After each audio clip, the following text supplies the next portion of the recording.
Hello and welcome to Bhagavatam, the eternal wisdom of the Vedas.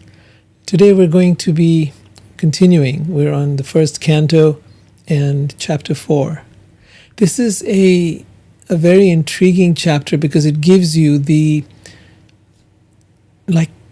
story behind the Vedas, and you begin to understand something really important, something that happens to all of us.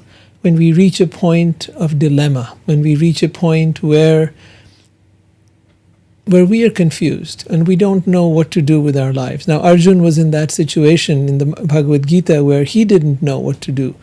And in this, we're going to read about Vyasa, the person who wrote the Vedas, and how he came across a really big dilemma in his life. And I really want you to think about this in context of your own life and see how and what you do when you come across situations where things aren't working out, where you're facing problems that you don't have any answers for, where things aren't simple anymore, and where you don't know where to go and who to turn to.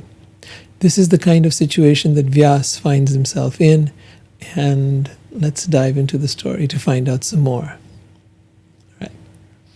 So we're talking about the Bhagavatam, and for those of you that are coming in here for the first time, welcome. And we're talking about Vyasa. Now, who is this person? Let's find out.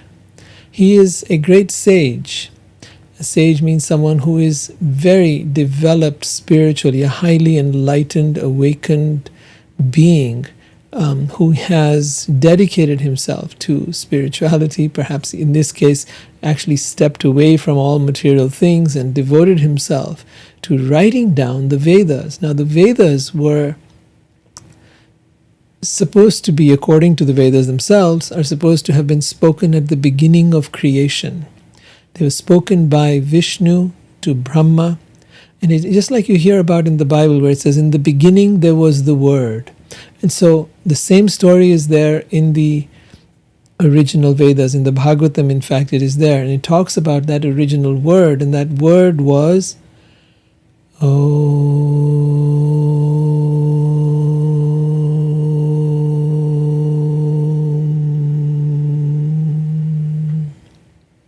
That was the primal sound in the universe. And it is important not only because of that original point, but because it is the name of the divine, the name of God. It is, Krishna says in Bhagavad Gita, I am Omkar. I am the sound in ether. I am the sound Om, the syllable Om. This Om is a representation of the divine, a sound representation. And by chanting it, you're in touch with God, just as you are by chanting the names Krishna or Ram or any other name of God. The name of God is known to be none different than God, Him, and herself. Just like when people call out your name, you turn around. Even a dog knows that, right? When they're calling out you're calling out that dog's name or that person's name, they turn around. Who's calling my name? So it's in much the same way it is with God. As you address God by name and not just by this generalized term God, which really, has so many different interpretations, it's quite ridiculous what people have made of it. So I actually don't like to use the term. I prefer to use Bhagavan, the possessor of all opulence, the one who there are 6 qualities mentioned in the Vedas.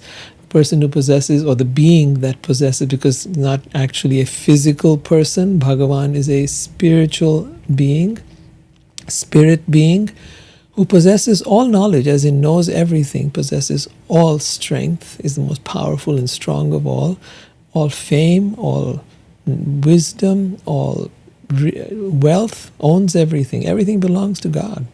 So all beauty, and ultimately all detachment or renunciation. So God has incredible qualities, and the word Bhagavan means one who possesses all those qualities.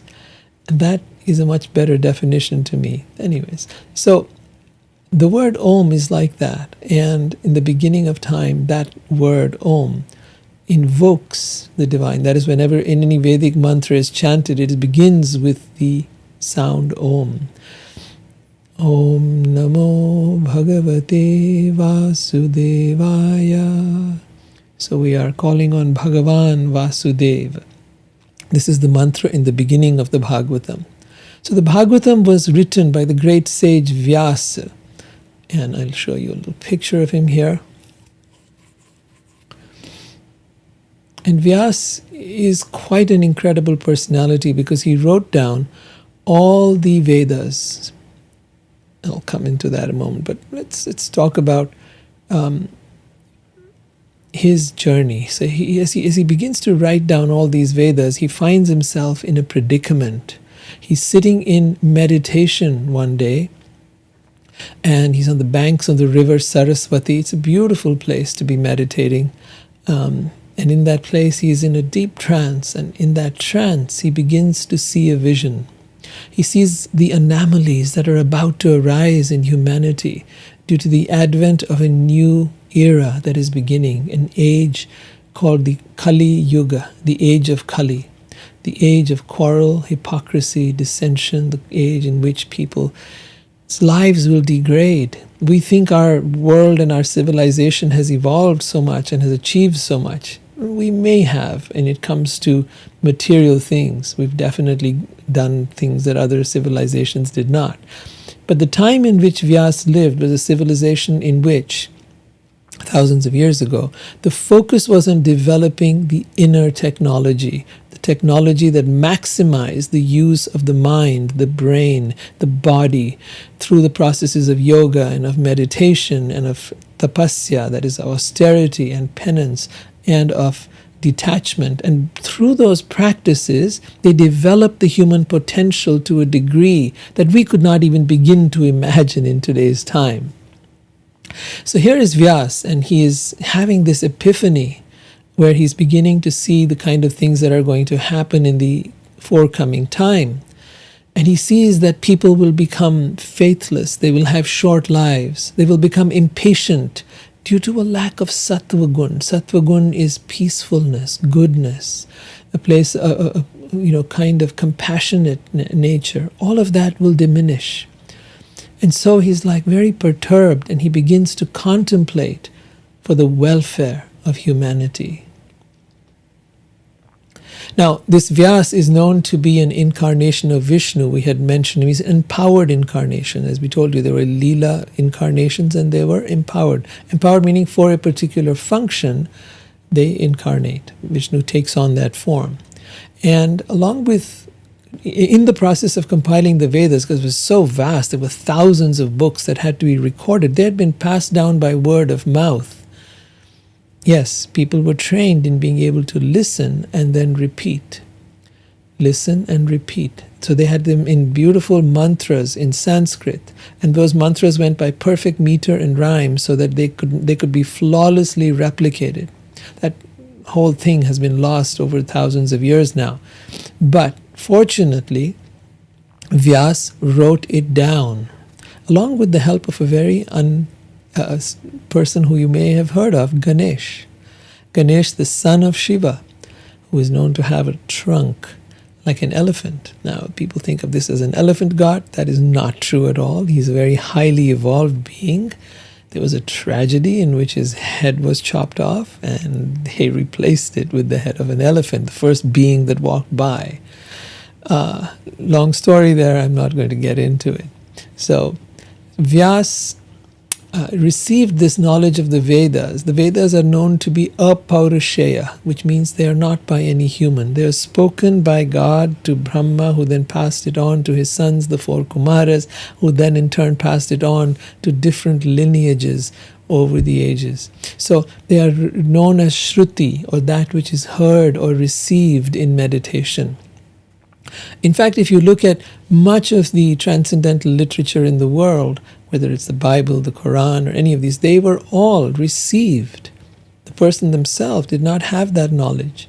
I've had the experience myself of sitting down to write, and you can have that experience too, of being able to sit in silence and being able to ask questions to the divine, being able to reach out and say, I don't know what's going on. And if your mind is quiet, you will hear this quiet little voice within you. A voice which when you hear, you feel uplifted, and it's in that peaceful state. And it carries you and answers all your questions. That voice that is not of your mind, not of your emotions, and not of your physical state in any way. That apaurushaya, that is beyond human, that when you learn to hear that, brings to you the mysteries of the universe in a way that nothing and no one ever can. So the entire Vedas are like that. Thousands of books written by different sages at different times. Of the Vedas, there are 4 that are primary. I'll put the names up on the screen for you to look at. They are the Rig Veda, the Sama Veda, the Yajur Veda, and the Atharva Veda.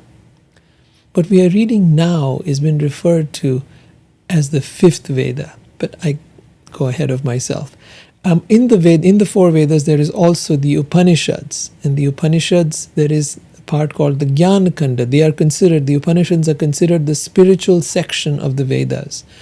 And they talk about the connection between Brahman and Atman. Brahman meaning the universe, the divine that is present in every atom of the universe, and Atman, the soul, the individuated self, which ultimately yearns to merge with Brahman. So that is, it talks about the connection between Brahman and Atman. It also speaks about Vedanta, which are considered the last chapters or the ultimate purpose of the Vedas, Vedanta, the end or the conclusion of the Vedas, or so it would seem. And these teachings in the Upanishads are the basis of the Advaita philosophy, which talks about an impersonal understanding of the divine. However, having written all of this, and having written also the Puranas were histories, itihasa, thus it happened, that's what it means. Many of the British and others who came to India tried to get people to think that these Vedas and all these texts of India were just mythology.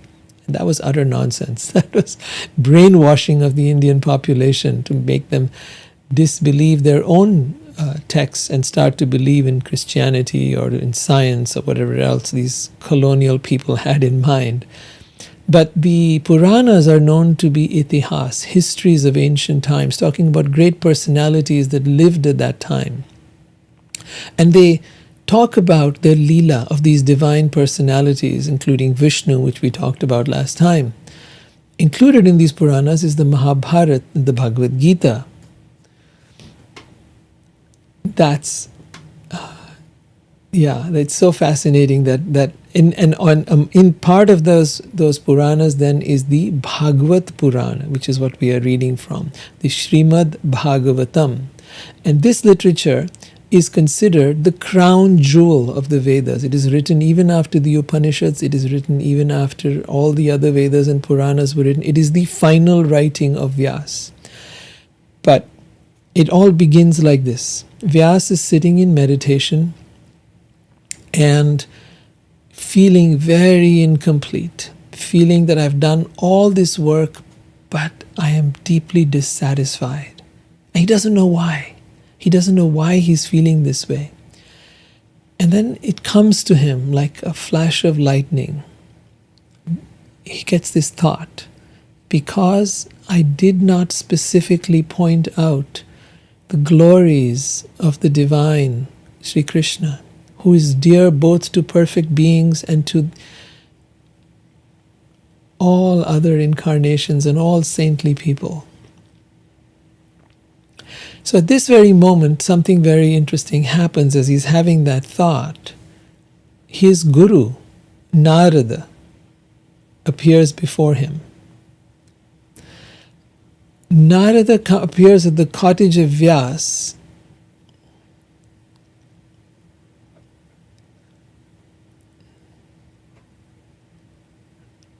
Oh my. Okay.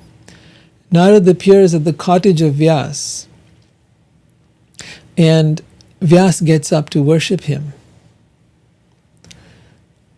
as one would an exalted being who has appeared. So it's a very powerful moment here where the guru of Narad has appeared, and Narad was considered to be a transcendental spaceman. He would travel all over the universe and sing on his veena. You see him carrying this instrument with him. That's the veena. And he would sing on his instrument the names of Narayan, Narayan, Narayan. He would chant the names of God constantly, playing music on his veena. And he would travel from one planet to another. So you could think of him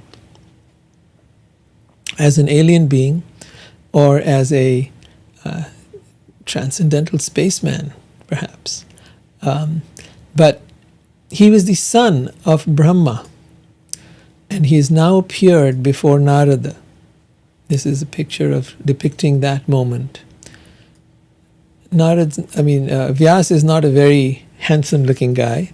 He's like a mendicant. He's been living in a cottage up by the river Saraswati, out in the wilderness. So he's got matted hair and locks, and he's been engaged in all this work of putting down the Vedas. So as his guru appears before him, this Narada, who is he? He is an empowered incarnation of Vishnu. He is considered the sage among the demigods, and he's the son of the creator Brahma. And he's a highly evolved being. So here are some pictures of Narad, and this is him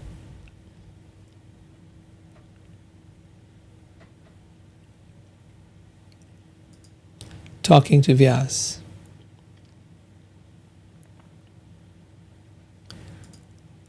So he has all kinds of praise for Vyasa, and he says to him, Vyasa, you have written the Vedas, the Upanishads, the Mahabharata, you have written the Vedanta Sutra, the scholarly deliberation on the nature of the impersonal Brahman. You've done so much incredible work. Why are you despondent? And then Vyasa starts speaking to him. He says, my dear master, my dear guru, everything that is mysterious is known to you, because you worship the creator and the destroyer of this material world and the maintainer of the spiritual world, that is Bhagavan Sri Krishna, who is transcendental to the three modes of material nature. Like the sun, O Narad, you can travel everywhere in the three worlds, and like the air, you can permeate the internal region of everyone. As such, you are as good as the all-pervasive Paramatma, the super soul, the presence of God within everyone. So he says, you're just like God. You're this amazing being. Please, therefore, find out the deficiency in me, despite my being absorbed in transcendence. So even though I'm absorbed in transcendence, and even though I have done all of this, there is something wrong, something not deficient in me. He begins to make it personal. He thinks there's something wrong with me. And this is a problem that we often have. Many of us, when we're not able to achieve our goals, when we find ourselves perhaps not having the kind of job we want, or the lifestyle we want, or the partner we want, we begin to think that something is wrong with me.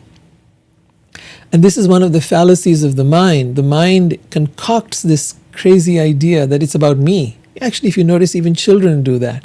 When they're very young, if anything goes wrong, the child thinks, I did something wrong. Not necessarily. We've seen where parents got divorced and the child thought it's because of me that the parents got divorced. And something bad happened to the parent, it's because of me. So it's a very childlike way of thinking, and even the great sage Vyasa is expressing that same way of thinking here. So he says, please find the deficiency in me. Then Narad says to him, there is something you have missed, and that is true, what you're thinking. Your intuition is right. There is something, but it's not that there's something wrong with you. It is that you have not broadcast or written about the sublime and spotless glories of the Supreme Being, the Supreme Personality of Godhead, Sri Krishna. He says that philosophy which does not satisfy the transcendental senses of God is considered worthless. Those words which do not describe the glories of Hari, who alone can sanctify the atmosphere of the entire universe. So Hari is another name of Krishna, or Narayan is another name. So those words which do not describe the glories of Hari, who alone can sanctify the entire universe, Jagat Pavitram is the word used here.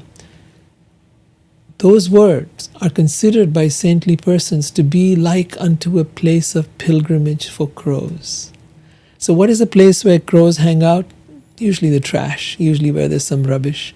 So he's saying those words which do not glorify God, the Supreme Being, are like a place of pilgrimage for crows. Since the all-perfect persons or highly evolved beings are inhabitants of the transcendental abode, they do not derive any pleasure there. They're where?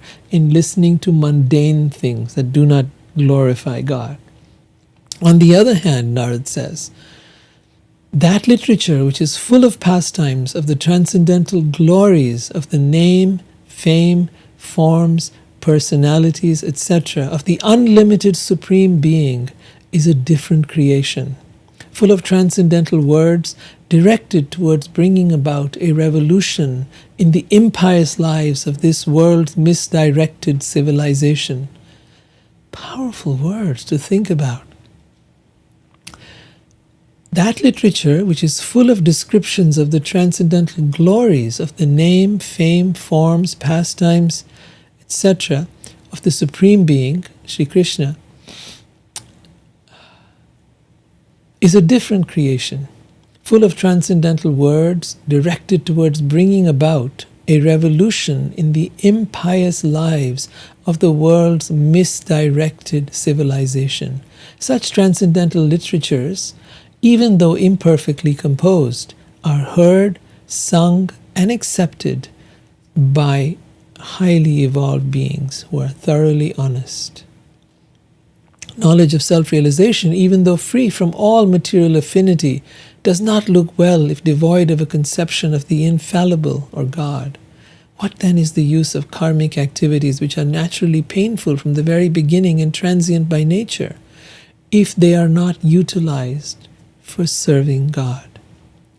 O Vyasa, your vision is completely perfect, your good fame is spotless, you are firm in vow and situated in truthfulness, and thus you can think of the pastimes of the Lord in trance, for the liberation of the people in general from all material bondage. It's a really important piece to understand here that when you are able to understand and hear the pastimes of the divine, when you understand the nature of God, it immediately elevates your consciousness. You may say, well, I could just sit in meditation and trance and achieve the same thing, and hey, you know what? Yes. But we are human beings, and it is very difficult for us, particularly in this age and this time, to just sit quietly. Try it. I'm sure many of you have. But what is easier and more possible and even more profound and perhaps even more sublime is to chant the names of God and to hear the pastimes, the lila, the activities of the divine and her devotees like Narada, like Vyasa. When you are hearing the Bhagavatam, that has a magical quality of uplifting the soul. It touches the soul. And when soul gets food, nutrition, nourishment, it comes alive. And that is why when we hear these activities, these pastimes, these philosophies, we feel enlivened. What is being enlivened? Not the mind. The mind wants to go off and do something, watch that TV show, hang out with those friends. But it is the soul that gets enlivened, and it is that keeps bringing you back, listening to this again and again. It's what keeps me here talking about it, because I'm passionate about this. Because when you develop a taste for this, ruchi is the word, then you can't stop. Then you want more and more and more. You want to hear more. You want to understand more. You want to go deeper. You want to touch that sweet nectar that you have tasted. Narad continues, the people in general are naturally inclined to enjoy, and you have encouraged them in that way in the name of religion. And this is now Narad, the guru, chastising the disciple. This is verily condemned and quite unreasonable. Because they are guided under your instructions, they will accept such activities in the name of religion and will hardly care for prohibitions. You understand? He's telling Narad that you have given people a lot of space. In the Vedas, you've described all kinds of rituals, how to achieve your goals, how to attain material success, how to go about meeting your needs. And hey, we all need that. We have needs, we have desires, we want to fulfill them. But the highly evolved being understands that no matter how much I pursue this fulfillment of my desires, they will never be fulfilled.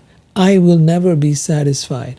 I will never have enough, and I will never be content. It is at that moment that one begins to look beyond those desires and to seek something of a higher nature. And that is what Narada is telling him to do now. He says, you've done all of that, fine, all right. But there is something that you've missed out on, and you need to get into that now.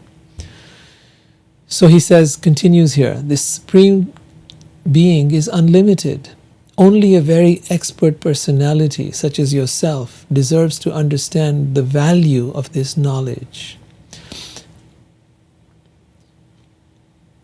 And he says, again, something else that really touches the heart here. He says, Narad says to Vyasa, he says, one who has forsaken his material occupations to engage in serving God may sometimes fall down while in an immature stage. Yet there is no danger of being unsuccessful. So Krishna says the same thing, that whatever progress you make, in the Bhagavad Gita he says this, whatever progress you make in spiritual life is never lost.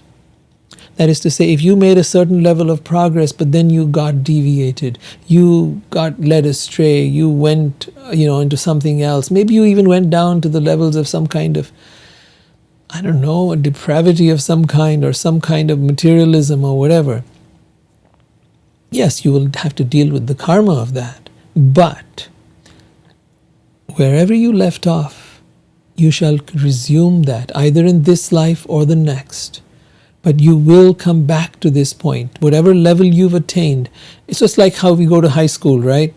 You may go to 1 year of college or 2 years of college, and then you drop out.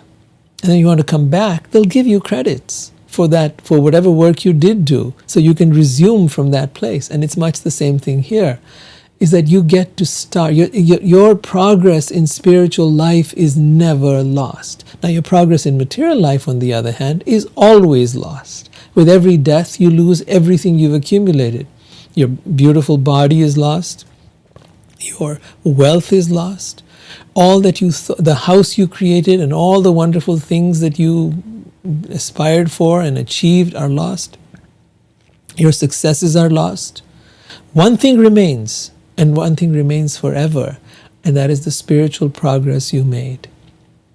By spiritual progress, I don't mean that you followed the law of attraction, or by spiritual progress, I don't mean that you somehow dealt with your wounds. These are all parts of your material existence, your human existence, and sure, they're great to deal with. But what is far more important than that is learning how to become closer and closer to the divine, how to still your mind, and how to become attached to that which is of God. The closer you come to that, the more you have made progress. So Narad continues. On the other hand, a non-devotee, a person who is not engaged in spirituality, though fully engaged in occupational duties, also doing a lot of work, I mean, they're doing tons of work, does not gain anything. Persons who are actually intelligent and philosophically inclined should endeavor only for that purposeful end which is not obtainable, even by wandering from the highest planet, known as Brahmaloka, down to the lowest planet, Patal. As far as happiness derived from sense enjoyment is concerned, from enjoyment of the senses, it can be obtained automatically in course of time, just as in course of time we obtain miseries, even though we do not desire them. So another very profound insight that just as miseries come of their own accord, we never ask them to come. Nobody asks for bad times to come. Nobody asks for us to suffer. Nobody wants that to happen. Yet it happens, right? It's a fact of life. You cannot. There's almost unavoidable. You might as well prepare for it, right? Just as we do with getting life insurances, and we try to buy a house, and we do all these things to try to be prepared for the bad times. As we age, as we whatever, right? He says, just as misery comes of its own accord, so also does happiness and the pleasure of the senses. It will come anyway. You will have a nice meal, you will enjoy it, you will have a nice companionship of someone. All these things will come of their own accord, whether you hanker for them or not, whether you don't want them or you want them. Krishna says in the Bhagavad Gita, that happiness and distress are like winter and summer seasons. They appear and disappear, and one should of their own accord, and one should learn to tolerate them without being disturbed. It's a simple formula. The Bhagavad Gita begins with that in chapter 2. So the same thing is being said by Narada over here. And he continues, even though a devotee of Sri Krishna sometimes falls down, somehow or other, he certainly does not undergo material existence like others, because a person who has once relished the taste of the lotus feet of the Lord can do nothing but remember that ecstasy, that sweet divine rasa, that ecstasy, that nectar, again and again. Let me read that again. Even though a person who has become a devotee of Krishna sometimes falls down or gets led astray, he does not undergo material existence like others, because a person who has once relished the taste of the nectar of the lotus feet of God, who can do nothing but remember, that such a person can do nothing but remember that ecstasy, that rasa, that taste of sweetness, again and again and again. Madhuram, madhuram, madhuram. The Supreme Personality of Godhead is Himself this cosmos. So God is all-pervasive, is the entire cosmos, and still is aloof from it. From Him only has this cosmic manifestation emanated. In Him it rests, and unto Him it enters after annihilation. Your good self knows all about this. I have only given a synopsis. He tells Vyasa, although you are birthless, you have appeared on this earth for the well-being of all people. Please therefore describe the transcendental pastimes of the Supreme Godhead, Sri Krishna, more vividly.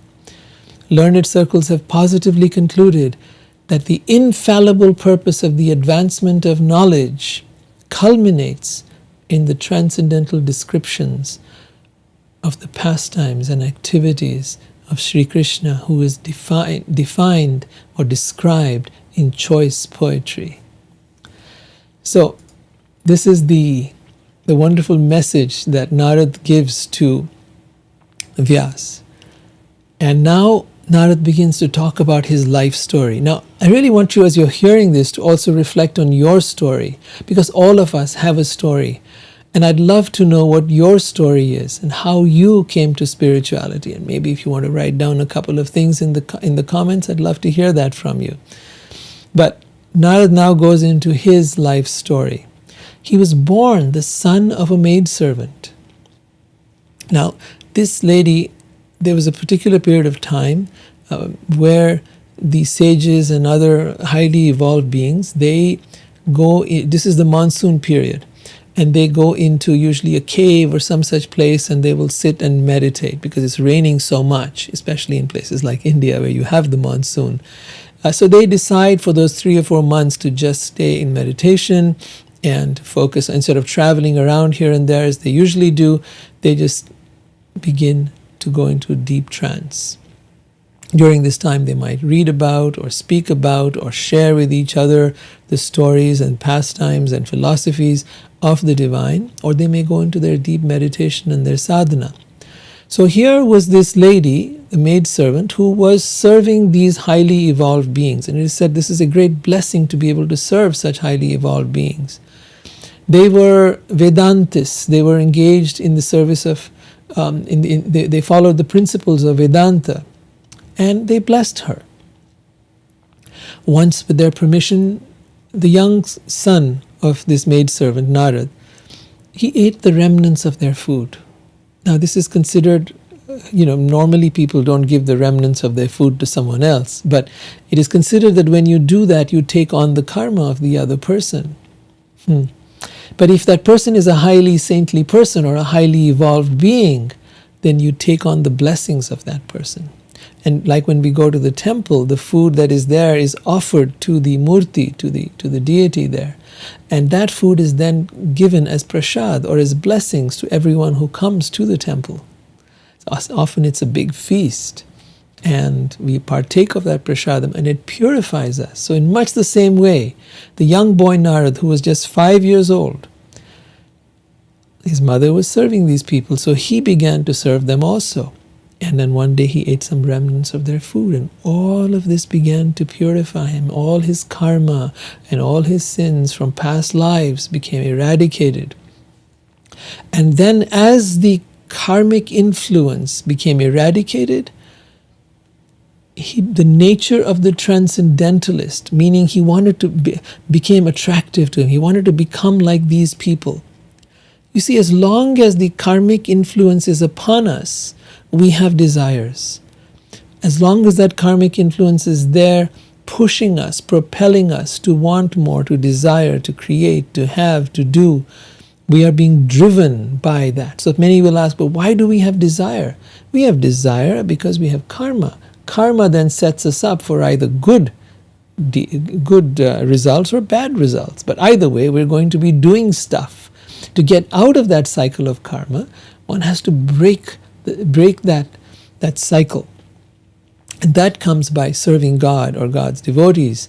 That comes by eating prasad. That comes by engaging in worshipping and chanting and hearing, like that. So as Narad was doing this, his taste or ruchi for hearing about God increased. And as his taste developed, it became unflinching. So the word there for that is, when it's unflinching, it's called nishtha. Nishtha means unflinching desire for more, to hear and chant and know more and more and more about God. The more you hear, the more the hunger increases, the more the taste increases, and the more resolute we become. Narad realized, in my ignorance, I had accepted gross and subtle coverings. This body is the gross covering, and the subtle covering is the mind, these coverings of the soul. And because of these gross and subtle coverings, Narad realizes, I have forgotten that both God and I are transcendental. I had forgotten that I am a transcendental being. Narad, this boy who was at that point in the role of a young boy, the son of this maidservant, had this awakening. And as he continued hearing more and more about the glories of Hari, the modes of passion and ignorance vanished, and he became fully in the mode of goodness, and the flow of devotion began to take place in him. Now, at this point, Narad says, I was very much attached to those sages. I was gentle in behavior, and all my pap, my sins, my karma were eradicated in their service. In my heart, I had strong faith in them. I had subjugated the senses, and I was strictly following them with body and mind. By that confidential knowledge, I could understand clearly the influence of the energy of God, the energy that is all around, that keeps us trapped in this world. And by knowing, and as I began to hear about God, I began to feel it lifting, the influence of this energy lifting from me, and realizing that I too can understand God, be with God, become one with God, and love God. So he says, it is decided by the learned that the best remedial measure for removing all troubles and miseries is to dedicate one's activities to the service of God. Does not a thing applied therapeutically cure a disease which was caused by the very same thing? So there has been shown that how with Even snake bites. They use some other kind of venom to be able to cut the snake bite. I've seen it happen in the case of jaundice, where when you have the disease jaundice, you're not able to take sugar. It tastes bitter. But the very cure for that is the juice of the sugar cane. It's the very thing that is the cause of the suffering becomes its release as well. So when you get a thorn, for example, you take another thorn and you can remove that thorn. So in much the same way, when we have to act, we have to do something. When a person's activities are dedicated to serving God, those very activities which were the cause of bondage, of karma, and which bound you to the world, now become the cause of liberation. Right? Those very activities now become the cause of liberation. Whatever work is done here in this life for the satisfaction of God is called bhakti yoga, or transcendental loving service, and what is knowledge becomes a concomitant factor. So how does one do this? By whatever you're doing during that time, to keep remembering the names, the pastimes, the qualities of God. How do you do that? You can listen to talks like this. You can put on kirtan. You can engage in your mind, or you can use the technologies you now have to help you remember. So, let's see. Vyasa then asks, what happened next? How do you remember these events that occurred millions of years ago? Because this happened millions of years ago. And so Vyasa is very curious. How do you remember all this? So Narada says, okay, let me take you back there. So he says, okay, those sages, they departed. I was an only son. I was dependent on my mother for her affection. And one night, while going out to milk a cow, my mother was bitten on the leg by a scorpion and died. So now Narada became an orphan. His mother, who loved him so much, had died, and he had nowhere. These sages had gone on their way. That particular period of Chaturmasya had finished, and they had left for wherever else they were going. And this young boy took his mother's death as a special mercy of God. So he could have taken it as, yes, of course he was aggrieved, but then he took it as a blessing. And he decided to start heading north. He had heard that there in the Himalayas, many great sages could be found, and he could continue learning from them. Now, for the first time, he began to travel the world. He'd never seen the world. He'd never seen anything. So now he saw the incredible trees and forests and lakes and rivers as he walked. One day, as this young boy was traveling, depending on whatever roots or berries or whatever he could find along the way to eat that, right? He was sitting under a tree in meditation, and suddenly his mind filled with love. For no reason. Tears rolled down his eyes, and he saw Krishna within his heart. His eyes were closed, and he was seeing this darshan of Krishna within his heart. This incredible experience just completely moved him. I would imagine that if any of us had this experience, it would move us entirely as well. I know for myself, I was a person who did not believe in any of this until I was 20 years old, and then I had a dream. I was driving a car and fell asleep at the wheel, and in that dream, I saw myself in the temple. We had just been to a temple, and I was a complete agnostic, but my parents had taken me there. I was in college at the time, and this dream, I saw Krishna in this as the deity that I had seen, but the feeling that I had at that time was of deep peace, a peace that I had never encountered. I had felt so incredible. Like if I had died at that moment, it wouldn't have mattered. Well, I didn't die. My eyes opened suddenly, and I realized that I had hit against the side railing of the freeway, and I managed to steer the car and stop.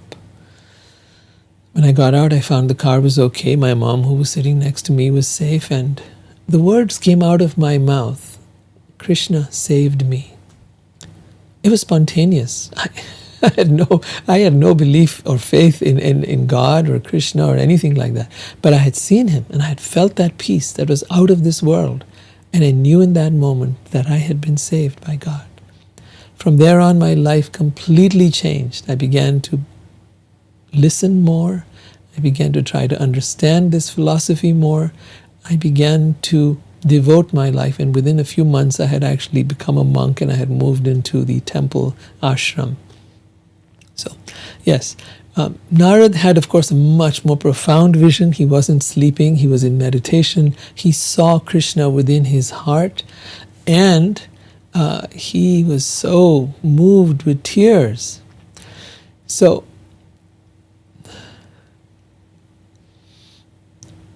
at this point, he begins to describe, he says, at that time, so Narada is describing this, at that time being exceedingly overpowered by feelings of happiness, every part of my body became separately enlivened. It's like the hairs of your body stand on end. Being absorbed in an ocean of ecstasy, I could see both myself and God. That transcendental form of God as he is, satisfies the mind's desire and at once erases all mental incongruities. Upon losing that form, now suddenly that form disappeared. I suddenly got up, he says. And being perturbed, as is usual when one loses something that is desirable, I desired to see it again. But despite my attempts to concentrate, to meditate upon the heart with eagerness to view that form again, I could not see him any more. And thus dissatisfied, I became very aggrieved. Seeing my attempts in that lonely place, the personality of Godhead, Bhagavan Sri Krishna, who is transcendental to all mundane description, spoke to me with gravity and pleasing words just to mitigate my grief. He said to me, I regret that during this lifetime you will not be able to see me anymore. Those who are incomplete in service and who are not completely free from all material taints can hardly see me. In other words, this was a blessing. It was kripa, this blessing upon Narada to awaken him. Causeless mercy of God. You have only seen my person, but this is just to increase your desire for me, because the more you hanker for me, the more you will be freed from material desires. And herein Krishna is giving you the formula. The more you hanker for him, the more you will become freed from material desires.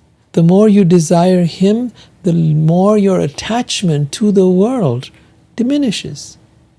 Right? It's like, yeah, if when you find something better, then your desire for something inferior goes away. A child plays with dolls, but when they grow up, they want to have their own house, their own car, their own partner.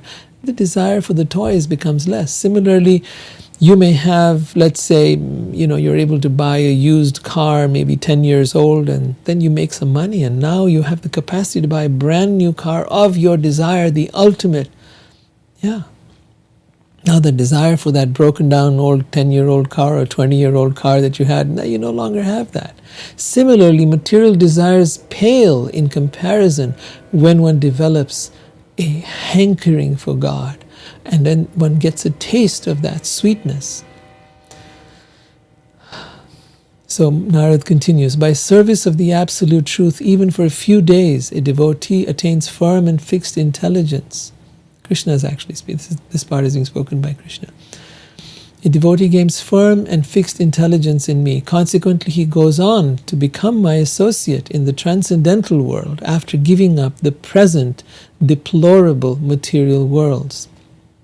Intelligence engaged in devotion cannot be thwarted at any time. Even at the time of creation as well as the time of annihilation, your remembrance will continue by my mercy. This mercy, this kripa, is the most important wealth of the devotee, one who has surrendered and one who has devoted themselves to God, gets showered with this mercy. Our progress is not by our own doing, but is by the mercy and the blessings of God, is by the kripa that is showered upon us, especially by Srimati Radharani. Radha, his beloved, is the most merciful of all. Radha Kripa Kataksh. That when will you shower your mercy upon me, O Radha? Radha is considered even superior to Krishna. She is the feminine aspect. They are masculine and feminine. They are the same. One side is masculine, one side is feminine. The masculine does all the talking and reaches out to everybody. But the feminine is the one that when you get into the higher stages, you reach out to the feminine, Radha. And she is the one who is the embodiment of mercy and compassion and showers us with all her blessings. Then that supreme authority, personified by sound and unseen by eyes, but most wonderful, stopped speaking. Feeling a sense of gratitude, Narad says, I offered my obeisance, my pranam unto him, bowing my head. Thus I began chanting his name and fame by repeated recitation, ignoring all the formalities of the material world. Such chanting and remembering of the transcendental names and pastimes of God are benedictory. By so doing, I traveled all the earth feeling fully satisfied, humble, and unenvious. In due course of time, I was fully absorbed in thinking of Krishna, who therefore had no attachments, being completely free from all material taints. I met with death as lightning and illumination occur simultaneously. Now, after that came the end of the universe after some time, and at the end of the universe another one, a few million years pass, and then again he comes back. But this time when he comes back as the son of Brahma, the creator. And now he is blessed with the ability to travel anywhere in the universe freely. He becomes literally a transcendental spaceman and an alien who is able to travel without the use of UFOs or anything like that. He can just travel himself, right? And he keeps coming on this earth, visiting with Vyasa, visiting with various people. During the Leela of Krishna, Narada shows up. At different times, Narada shows up and engages in those Leelas and those pastimes at the time. In so many of the Vedas, he is written about. So he says, by the grace of Almighty Vishnu, I travel everywhere without restriction, both in the transcendental, the spiritual world, and in the three divisions of the material world. This is because I am fixed in unbroken devotion to God. And thus I travel constantly singing the transcendental message of His glories, vibrating this instrument called a veena, which is charged with transcendental sound and was given to me by Sri Krishna. The Supreme Godhead, Sri Krishna, whose glories and activities are pleasing to hear, at once appears on the seat of my heart, as if called for, as soon as I began to chant His names and activities. It is personally experienced by me that those who are always full of cares and anxieties due to desiring contact of the senses with their objects can cross the ocean of nescience, this ocean of darkness, this ocean of birth and death, on a most suitable boat. The constant chanting of the transcendental name and activities of the Supreme Being, Sri Krishna. It is true that by practicing restraint of the senses by the yoga system, one can get relief from the disturbance of desire and lust. But this is not sufficient to give satisfaction to the soul, for this satisfaction is derived by serving the Supreme Being, Sri Krishna. Having said this, Narad Muni took leave of Vyasa, playing on his veena, and he left to travel freely of his own free will. So there's a lot in here, a lot we've talked about. Vyasa went on to write the Bhagavad Purana, that is this that we are reading from. It is his final writing. It stretches out for 12 cantos. We are on the first of those, or 12 skanda, 12 cantos, which have 332 chapters. We're on the sixth, we finished 6 of them. And there are 18,000 verses in Sanskrit, just in this one Bhagavad Purana, Srimad Bhagavatam, or Bhagavatam, whichever word we may use. So with that, we will stop. And I'd like to be able to take up any questions that you might have. Let me switch over. Here we are.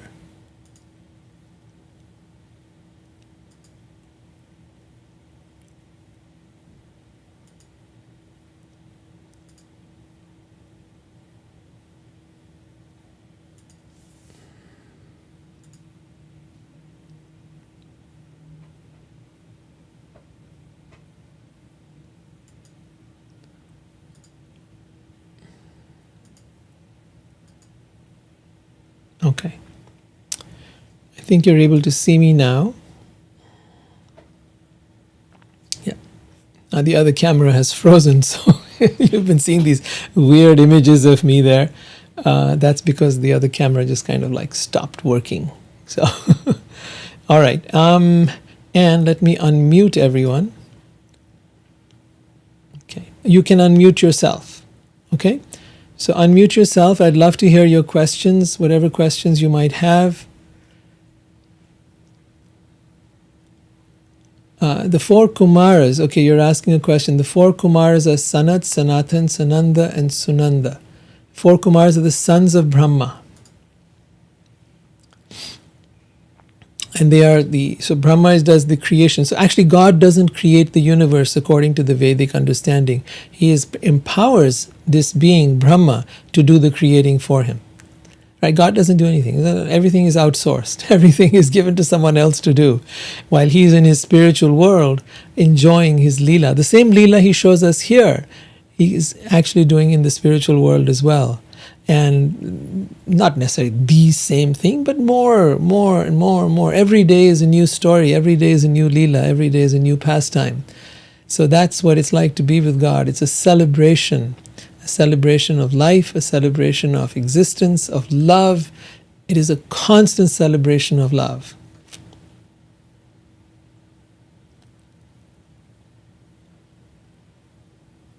Someone's asking if we're live on YouTube. Yes, we are. And on Facebook. We're live on Facebook, on YouTube, on Twitter, on LinkedIn, wherever you'd like to be able to watch. All right, any more questions? You heard today of Narada Muni, the transcendental spaceman.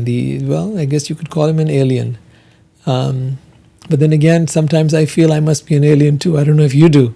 Sometimes we feel we don't belong to this world, and sometimes we all feel like we're aliens out here. And you feel like you're different. You don't quite fit into the way people are. At least I've had that feeling for a long time.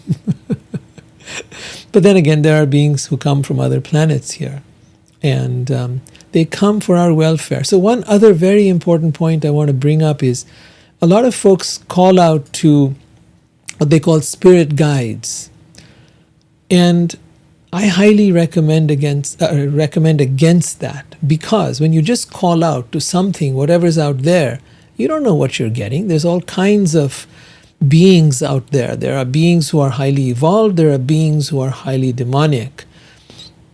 There are beings that want to harm you. There are beings that want to elevate you. That's how you know the difference.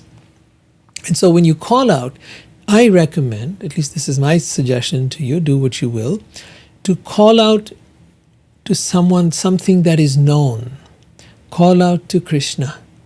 Hey Krishna, help me. I don't know what to do. Call out to the highest source of all. Why reach out for someone in between? Why reach out for, in between character? The Supreme Being is present within your heart, is present all around you, wants to have a relationship with you, wants you to reach out. Why would you not? Right? But not for material gain, because he's not interested in that. You go about your own business when it comes to your material stuff and your problems and your sufferings and your worries. He's given you a whole bunch of demigods you can reach out to. There's Durga, and there's people who call on Kali and Shiva and so on and so on. Krishna you go to if you want liberation from this world. If you want to be able to become free of all suffering, then go to Krishna. If you want to be able to understand God, if you want to develop love of God, if you want to taste that ecstasy that Narada is talking about out here, then yes, then approach Krishna. Not otherwise. There's no point. You'd be wasting your time because he doesn't bother.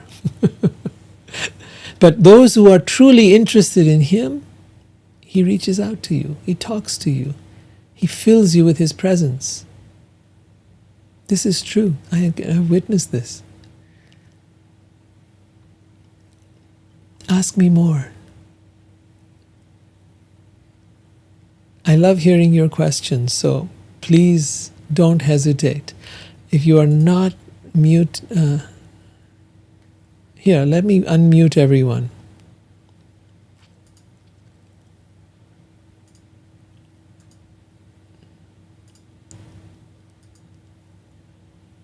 If you have something to say, now is your time. Come on in. Yes, Genevieve, you've got a question.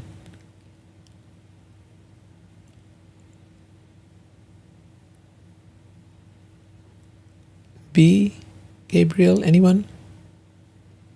Ray?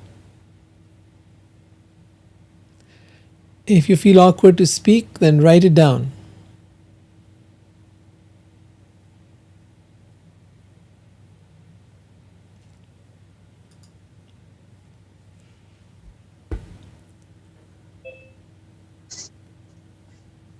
All right.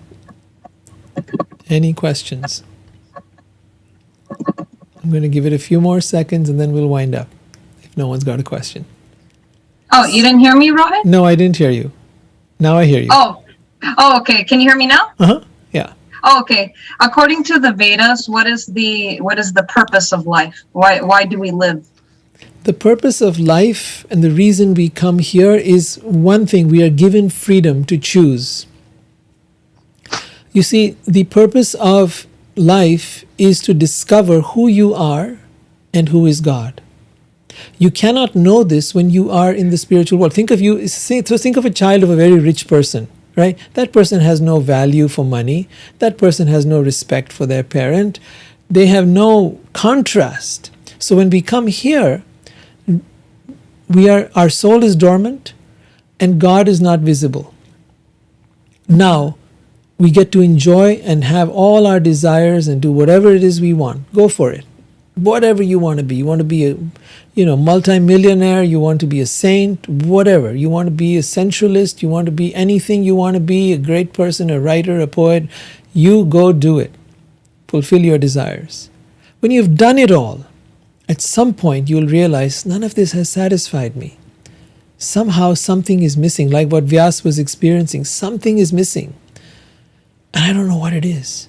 It's at that time we turn to spirituality. And then in spirituality we are told that what you've been seeking all along lies within you. Now here's the process. You got to meditate. You got to either chant the names of God or of Om or meditate in some way.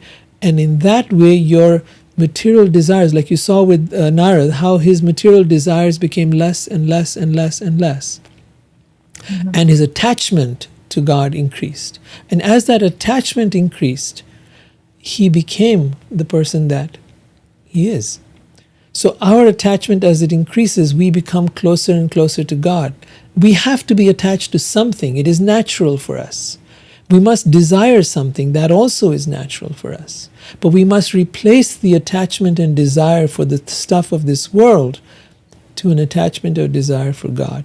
You see, just like when you want to fall in love with someone, you can't force that person to fall in love with you. They've got to want to do it. So the same way here, we have to want to seek God. And then if you want to just have, an impersonal understanding of God, and that's the kind of relation you want, well, sure, you can have it.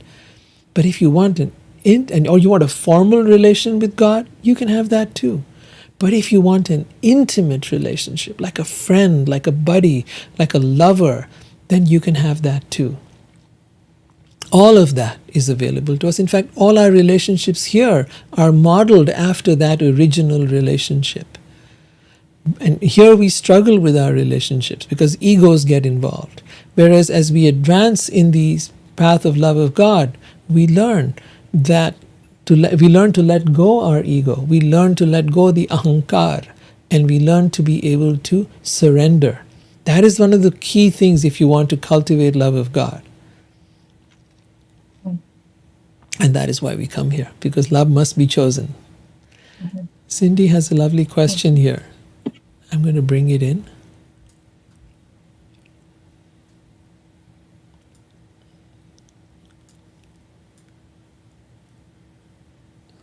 It's quite big. I have to resize it. Okay.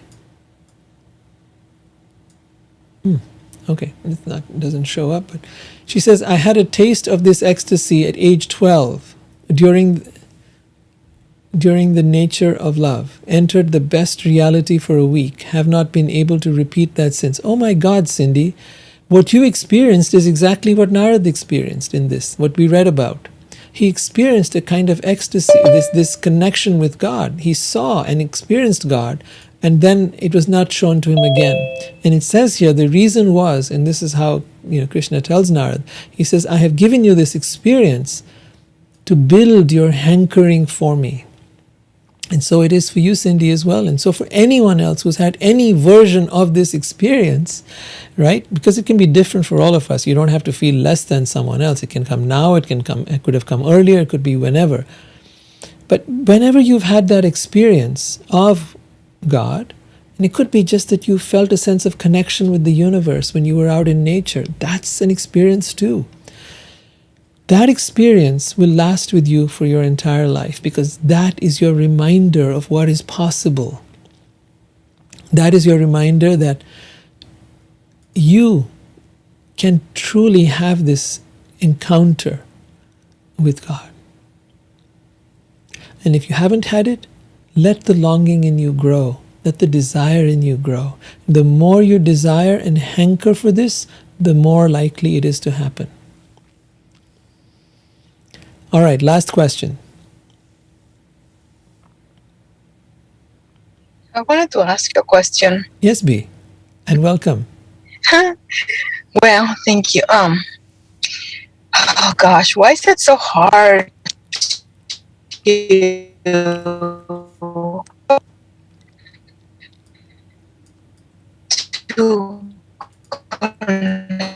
connect with God? Why is it so hard to connect with God? Your voice is breaking up a lot. I meditate and I try. You meditate, you try, connection. And you try to get that connection. I'm repeating because your voice is breaking up. It's hard. Why is it so hard? Okay. I don't know. I guess it's just like, yeah, to feel that, to have that ecstasy. Yes. Yes. Sorry, that ecstasy that you guys are talking about. What? Uh-huh. Oh, can you hear me better now? Yes, I hear you better now. Well, yeah. Why is it so hard to connect? I try. Sometimes I sit down and meditate, and it's just like hard. It's quite the paradox, B, that just as you're saying that, your phone is having a hard time connecting as well.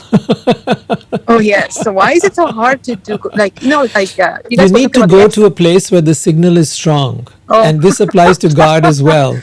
You need to, to have a strong signal for your phone. You also need to have a place where the signal is strong with God. So you've come to the right place where there is a strong signal. There is a wonderful group of people gathered around out here. You need to have that association of people.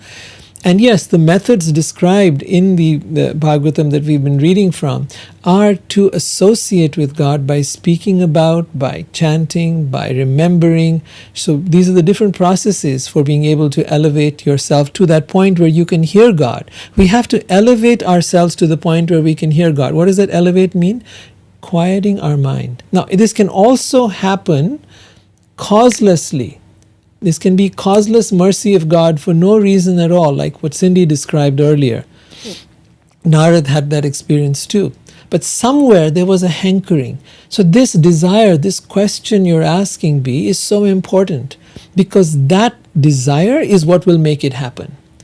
That longing will make it happen. You will have that moment, but what you've got to do is trust that quiet voice inside you, not the noisy mind. The quiet voice. Most times people who approach God, they pray to God. Praying is you talking to God. You got to reverse that. Quiet your mind, keep quiet inside so you can listen to God. If I'm talking, you're being quiet, right? And if you're talking, I have to be quiet. So if you want to listen to God, then, if I may say so, shut up. Right? Stop talking and listen. Right. I wanted to ask you, when you meditate and you want to get connected, do you search? Do you kind of think about being in the universe, or do you think about? You mean visualize stuff? No visualize. You've got to breathe. It's like falling asleep. You have to slip into that trance. Right? You have to slide into it. It's not a visualizing, it's not a doing, it's not something that is an activity. I explain it like this. It's not like the mind thinks that anything worth having is hard to get.